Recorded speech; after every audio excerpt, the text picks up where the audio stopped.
Un océan silencieux de coton, soudain déchiré par un mot inattendu. Non. Mais jusqu'où le Burkina Faso peut-il aller en défiant l'ordre mondial? Cette question simple en apparence résonne comme une onde de choc à travers tout le continent africain et bien au-delà. Car derrière ce simple mot se cachent des décennies d'histoire, de luttes invisibles, de rêves brisés et de promesses inachevées. Il faut remonter loin pour comprendre le poids d'un tel geste. Depuis des générations, le Burkina Faso expédiait son coton brut vers l'Occident. On l'appelait l'or blanc, une fibre tissée d'espoir mais aussi de frustration. Chaque année, des centaines de milliers de balles de coton quittaient par le Sahel, direction les filatures européennes et américaines. Pour les grandes entreprises du Nord, c'était une manne, une source essentielle de richesse. Pour le Burkina Faso, c'était souvent un mirage. La richesse semblait toujours fuir la terre qu'il avait vue naître. À l'époque coloniale déjà, le coton burkinabé était exporté en masse, suivant un modèle hérité de la France qui imposait ses règles d'achat, ses prix et sa vision du progrès. Les paysans cultivaient, récoltaient, empaquetaient, mais restaient en bas de la chaîne, réduits au rôle de simples fournisseurs. Les profits, eux, prenèrent le train, puis le bateau, et s'évaporaient vers les bourses de Liverpool ou de Paris. Au fil des décennies, ce schéma n'a guère changé. Même après l'indépendance, le pays est resté prisonnier d'un système où le prix du coton était fixé à Londres, Bruxelles ou New York, jamais à Ouagadougou. Ce déséquilibre rappelle tragiquement le cas de l'Inde coloniale, où les Britanniques achetaient à bas prix la matière première pour la revendre, une fois transformée, à prix d'or. En Afrique de l'Ouest, la dépendance à l'exportation de matières premières a été le talon d'Achille de nombreuses économies. Le Nigeria avec le pétrole, la Côte d'Ivoire avec le cacao ou encore la Guinée avec la bauxite, tous connaissent les revers de cette dépendance. Les tentatives d'industrialisation locale, souvent sabotées par des pressions extérieures ou le manque d'infrastructures, ont rarement abouti. Cette année, tout bascule. Dans un geste sans précédent, le gouvernement burkinabé bloque toutes les exportations de coton brut. Un arrêt brutal. Près de 3 milliards 800 millions de dollars de flux commercial gelés en une nuit, soit l'équivalent du budget annuel de plusieurs ministères réunis. Les marchés occidentaux, habitués à recevoir sans discussion le coton africain, sont sidérés. Des contrats séculaires, parfois signés du temps des colonies, s'effondrent comme des dominos. Ce blocage n'est pas qu'un tremblement économique. Certains parlent déjà de rébellion du coton. Pour la première fois, une nation africaine refuse de céder sa matière première à bas prix. Nous ne voulons plus exporter la misère en ballots, clame le président burkinabé lors d'un discours historique sur la place de la nation. Ces mots, simples et puissants, rappellent ceux de Thomas Sankara, qui dans les années 1980 appelait déjà à rompre la servitude volontaire face au marché mondial. Pour les Burkinabés, l'enjeu est immense. Ce pari risqué engage bien plus que l'argent. Il s'agit de revendiquer l'indépendance, la dignité et le pouvoir de maîtriser enfin la destinée des richesses du pays. Les marchés menacent, les partenaires s'inquiètent. Mais au cœur des villages et des villes, la population commence à rêver d'un autre avenir. Comment une telle rupture a-t-elle émergé? Derrière cette audace, quels espoirs mais aussi quels périls? Pour saisir l'ampleur de ce qui se joue sur les terres de coton du Burkina Faso, il faut revenir à l'histoire complexe de cette fibre et à la promesse inachevée de l'industrialisation. À l'origine de cette révolte silencieuse, il y a une histoire de dépendance et de frustration. Comprendre la trajectoire du coton burkinabé, c'est plonger dans un siècle de luttes et de mirages économiques. Depuis combien de générations, l'Afrique brade-t-elle ce qu'elle doit racheter à prix d'or? Saison après saison, les champs de coton du Burkina Faso recouvrent l'horizon. Pourtant, cette richesse n'a jamais vraiment appartenu à ceux qui la sèment et la récoltent. Pendant des décennies, les marchés européens fixèrent le prix, contrôlant chaque cargaison. Le coton quittait le pays en silence comme une rivière souterraine alimentant des usines lointaines. Les paysans voyaient aller partir leur travail, sans retour, sans voix au chapitre. C'est le drame du cacao en Côte d'Ivoire, du café en Éthiopie, du cuivre en Zambie. À chaque fois, la chaîne de valeur s'arrête à la sortie du port. L'industrie textile européenne s'est construite sur cette matière première africaine. À Manchester, à Lyon, à Milan, des fortunes se sont bâties sur l'importation à bas coût du coton africain. Les chiffres sont vertigineux. Le coton acheté à quelques francs, puis revendu, transformé à 10, 20, parfois 50 fois sa valeur initiale. Dans les villages du Burkina Faso, ce système a laissé des traces profondes. Pauvreté tenace, dépendance et un sentiment d'impuissance transmis de père en fils. L'histoire de Mamadou, un cultivateur de la région de Bobo-Dioulasso, illustre cela. Chaque année qu'il travaille 6 mois, vend sa récolte à un prix dérisoire, puis doit racheter des vêtements importés, parfois fabriqués avec son propre coton. Mais cette année, un frémissement parcourt le pays. Pour la première fois, une voix s'est élevée depuis Ouagadougou.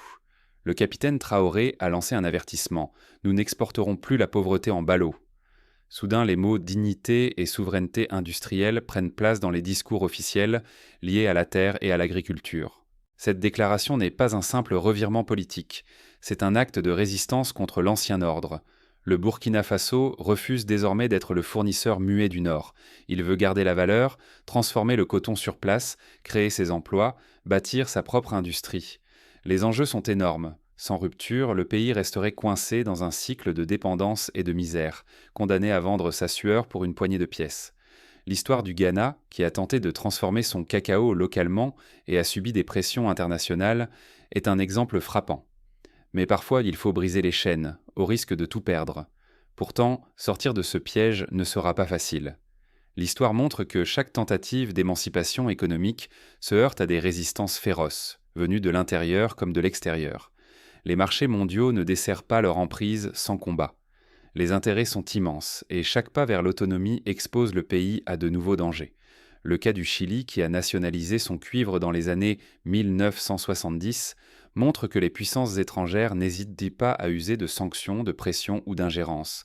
Reste à savoir si ce sursaut de fierté peut réellement inverser la tendance. Car au-delà des discours, c'est toute une nation qui doit apprendre à affronter ses propres démons et les pressions extérieures. On se souvient du printemps arabe, où la soif de dignité s'est parfois heurtée à la dure réalité économique et politique. Au Burkina Faso, la route est étroite, mais la détermination est palpable. Un embargo soudain. Les machines s'arrêtent. Folie politique ou vision révolutionnaire? Le monde vacille, le Burkina Faso coupe net ses exportations de coton brut vers l'Occident. Les contrats européens s'effondrent, les commandes sont annulées. À Paris et à Milan, les usines textiles tremblent. La rumeur enfle, près de 4 milliards de dollars de revenus gelés. L'économie mondiale retient son souffle. Mais derrière la rupture, un autre plan s'esquisse. Dans Ouagadougou, un chantier s'ouvre.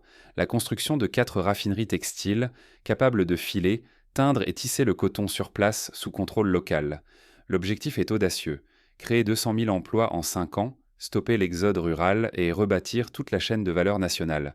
Pour y parvenir, le gouvernement s'inspire de la réussite du Bangladesh, devenu l'un des plus grands exportateurs mondiaux de vêtements grâce à la transformation locale du coton. Le défi est immense, mais l'exemple montre que c'est possible. Le Burkina Faso n'avance pas seul. Le Mali, le Niger, la Guinée forment une alliance, apportant expertise et soutien politique. L'Afrique de l'Ouest s'unit, décidée à ne plus rester simple réservoir de matières premières pour l'industrie étrangère. Fierté et appréhension électrisent la rue.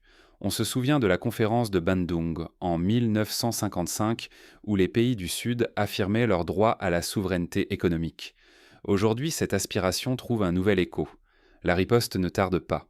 Les États-Unis brandissent la menace de sanctions. Le Fonds monétaire international multiplie les mises en garde sur la stabilité régionale. Les géants européens du textile s'insurgent, dénonçant une décision suicidaire. Mais la direction burkinabé tient bon, sans céder. Elle s'inspire des expériences sud-américaines, comme l'Argentine, qui a su résister à l'austérité imposée de l'extérieur pour privilégier ses intérêts nationaux. Pour soutenir la révolution, une loi inédite est adoptée. Fiscalité allégée pour les entreprises locales, microcrédit pour les coopératives, priorité aux groupements de femmes. Le message est limpide. L'avenir appartient à ceux qui transforment et créent sur leur sol. Un dispositif spécial permet la formation de couturières, de techniciens et même d'ingénieurs textiles. Des universités partenaires, comme celles de Dakar et de Bamako, envoient de leurs meilleurs étudiants en stage au Burkina Faso. Dans les villages, un nouveau récit prend racine. Sur les marchés, à l'école, à la radio, un slogan résonne. Notre tissu, notre avenir. Ce n'est plus qu'une affaire de coton. C'est une question de dignité, d'indépendance, de mémoire collective. Des concours sont organisés pour récompenser les meilleurs créateurs de mode locaux et le pagne traditionnel retrouve ses lettres de noblesse. On voit même des défilés à Ouagadougou et à Bobo-Dioulasso où les stylistes présentent des collections faites au Faso. Mais le risque est immense. Le pays s'expose à l'isolement commercial, à la perte de revenus, à l'incertitude immédiate. Les familles s'inquiètent pour leur pain, les commerçants pour leur avenir, les diplomates pour la place du pays. L'équilibre est précaire, la tension palpable. On se souvient du Venezuela qui a souffert de l'embargo pétrolier ou de l'Iran confronté à des décennies de sanctions. Mais ici, la population reste soudée autour d'un espoir commun. Dans cette tempête, une question persiste. Ce choix radical brisera-t-il la société burkinabé ou la métamorphosera-t-il durablement envers et contre tout? Un parallèle se dessine avec la Corée du Sud qui, dans les années 1960, a misé sur l'industrialisation locale pour sortir du sous-développement. Le pari était risqué, mais il a fini par payer. Mais dans les coulisses, d'autres forces s'organisent. Une résistance inattendue commence à émerger, à la fois à l'intérieur et à l'extérieur du pays. Les réseaux de contrebande tentent de profiter du chaos, tandis que certains acteurs politiques locaux, inquiets pour leurs intérêts, appellent à un retour à l'ordre ancien. Mais la société civile, elle, se mobilise. Pétitions, manifestations pacifiques, débats sur les ondes. Les artistes, les écrivains, les enseignants s'emparent du sujet et encouragent la population à tenir bon. Quand les sanctions frappent, la révolte s'amplifie. Mais sur le terrain, les lignes de force de la société se déplacent réellement. Dès l'annonce du boycott, la riposte occidentale est immédiate. Les États-Unis et l'Union européenne imposent pourtant de lourds droits de douane sur les produits burkinabés. Brusquement isolé, le Burkina Faso relève la tête. Mesures de rétorsion, quête de partenaires alternatifs et un message sans équivoque au reste du monde. Le gouvernement démarche la Chine, la Turquie, l'Inde et même le Brésil pour tisser de nouveaux accords commerciaux. La peur d'un effondrement économique plane. Sur les marchés de Ouagadougou, les conversations tournent en boucle autour du coton, des prix qui s'envolent et d'un avenir incertain. Pourtant, contre toute attente, la situation se stabilise. Grâce à l'essor fulgurant des chaînes de transformation locales, les prix du coton résistent et, peu à peu, la main-d'œuvre nationale s'impose dans les ateliers et les usines. Les femmes, longtemps cantonnées à des tâches informelles, accèdent à des emplois stables et mieux rémunérés. L'impact social est foudroyant. Dans chaque région, de nouvelles coopératives s'organisent, galvanisées par une fierté retrouvée. Artisans, couturières, jeunes diplômés, tous réinventent leur métier autour du coton. De simples villages deviennent des laboratoires d'innovation. Pour la première fois, les vêtements tissés sur place arborent la mention « fait au Faso ». Ce label incarne désormais un renouveau collectif, comparable à la vague Made in Kenya, qui a transformé l'économie textile de Nairobi. Mais la révolution ne s'arrête pas là. Inspirés par l'audace burkinabé, le Mali, le Niger, le Ghana et le Tchad lancent à leur tour des initiatives et des études pilotes. L'idée d'une souveraineté industrielle fait boule de neige. À Addis Abeba, l'Union africaine commence à évoquer la création d'une chaîne de valeur africaine.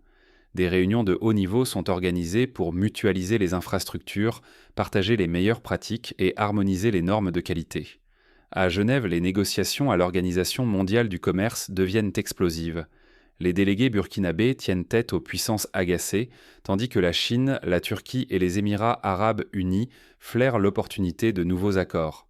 Les enjeux sont immenses. Le Burkina Faso risque l'isolement durable, ou l'ascension en symbole d'une renaissance post-coloniale. Le cas du Vietnam, qui a su transformer sa filière textile pour devenir un acteur mondial, est étudié de près. Dans les rues, la population oscille entre défiance et espoir. Les débats sur l'avenir se multiplient. Les radios locales captent la ferveur d'une jeunesse décidée à écrire sa propre histoire. Entre la menace de représailles et l'espoir d'alliances inédites, le pays avance sur une ligne de crête, chaque décision pouvant tout basculer. Des comités citoyens se forment pour surveiller la mise en œuvre des réformes et soutenir les familles les plus vulnérables. Mais au-delà des chiffres et des discours, qu'est-ce que tout cela a vraiment changé dans la vie quotidienne des Burkinabés ? Cette révolution du coton a-t-elle bouleversé l'ordinaire ou n'est-elle qu'un mythe glorieux ? Pour répondre à cette question, il faut plonger dans le quotidien de celles et ceux qui vivent de cette transformation. Ce sont leurs voix qui révèlent la réalité derrière le mythe. Prenons l'exemple d'Aïssata, une jeune couturière de Koudougou. Avant la réforme, elle travaillait pour des intermédiaires, souvent sous-payés. Aujourd'hui, elle gère sa propre coopérative, emploie 10 femmes et vend directement ses créations sur le marché local. Elle affirme que pour la première fois, je peux rêver d'envoyer mes enfants à l'école et de construire ma maison. Son histoire n'est pas isolée. Des centaines de parcours similaires témoignent d'un changement en profondeur. Et si la souveraineté économique commençait par le simple fait de s'habiller selon ses propres choix, Au Burkina Faso, cela n'a plus rien d'un slogan, c'est une réalité qui s'impose dans le quotidien. Pour la toute première fois, la filière coton ne s'arrête plus à la frontière. Elle irrigue l'ensemble de la société, transformant la vie de centaines de milliers de personnes. Les femmes, surtout, trouvent un emploi digne, stable, reconnu. Jamais autant de familles n'avaient aperçu une telle baisse de la pauvreté, visible jusque dans les marchés, les villages et même les écoles, où les uniformes arborent désormais la marque du pays. L'État a investi massivement dans l'éducation technique. Partout, des jeunes apprennent à filer, à tisser, mais aussi à concevoir des machines, à gérer des ateliers, à innover. Les filières d'ingénierie textile affichent peu complet, les centres de formation bourdonnent, et une génération fière de techniciens et d'ingénieurs s'impose. Désormais, il ne s'agit plus seulement de cultiver le coton, mais de maîtriser toute la chaîne, du champ à la chemise. Des concours d'innovation sont lancés pour encourager la création de machines adaptées au contexte africain, réduisant la dépendance aux importations. Un sentiment inédit d'appartenance collective s'est installé. Dans les villes comme dans les campagnes, on parle d'autonomie, de contrôle de la narration, des moyens, de la valeur créée et conservée. Dans la rue, la fierté de porter le pagne local est palpable, symbole d'une dignité retrouvée. Même face à l'inflation ou à la pénurie de certains biens importés, la population préfère garder cette dignité, ce contrôle sur son destin, plutôt que de céder à une dépendance qui humilie. Les cérémonies traditionnelles et les mariages sont désormais l'occasion de célébrer les créations locales, faisant du textile burkinabé un symbole d'identité. L'onde de choc dépasse désormais les frontières.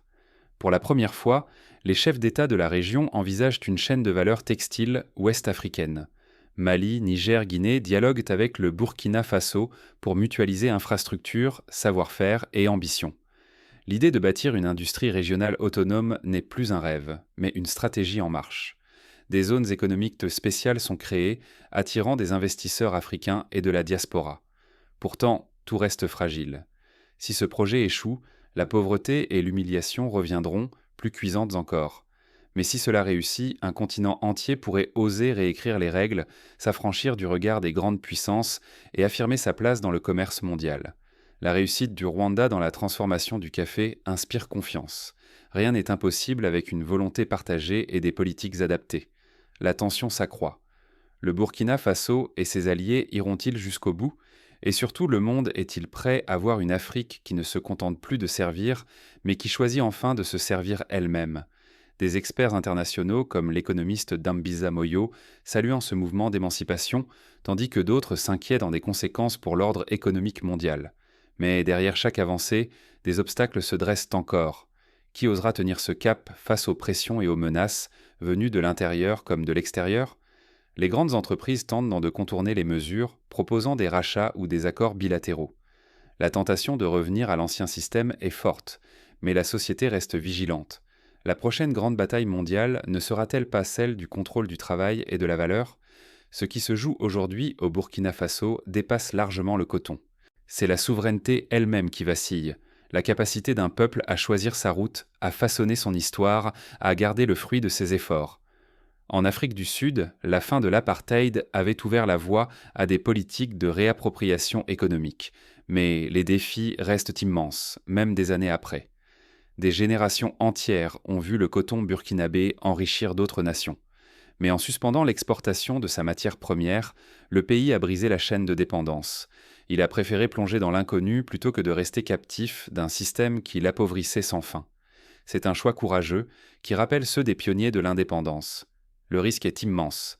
Les menaces de sanctions se multiplient, les critiques fusent et les marchés chancellent. Pourtant, pour la première fois, la richesse née des mains burkinabées commence à irriguer les villages, à revaloriser le travail local, à changer la définition même de la dignité nationale. La diaspora soutient le mouvement, envoyant des fonds, des idées et des expertises.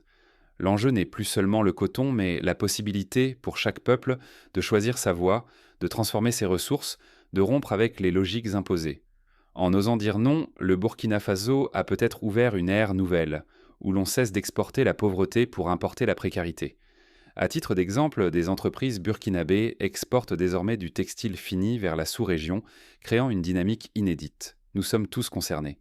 Car demain, la lutte ne portera pas seulement sur les matières premières, mais sur la maîtrise de notre travail, la reconnaissance de notre valeur, le droit d'écrire notre destin. C'est là, bien au-delà des drapeaux ou des discours, que se joue la vraie indépendance. Pour les jeunes générations, le message est clair. Il est temps de reprendre le contrôle de notre histoire. Alors, voulons-nous rester simples spectateurs, ou bien pouvons-nous, à l'exemple du Burkina Faso, repenser nos propres choix, collectifs et individuels? Des ateliers citoyens sont organisés dans les écoles, les universités, les quartiers, pour débattre des modèles économiques alternatifs et renforcer l'esprit d'innovation. La souveraineté ne se proclame pas, elle se tisse, fibre à fibre, acte après acte. Aujourd'hui, l'histoire s'écrit au Burkina Faso, mais elle tend la main à chacun de nous. Regardons-la bien, et choisissons ce que nous voulons tresser pour demain.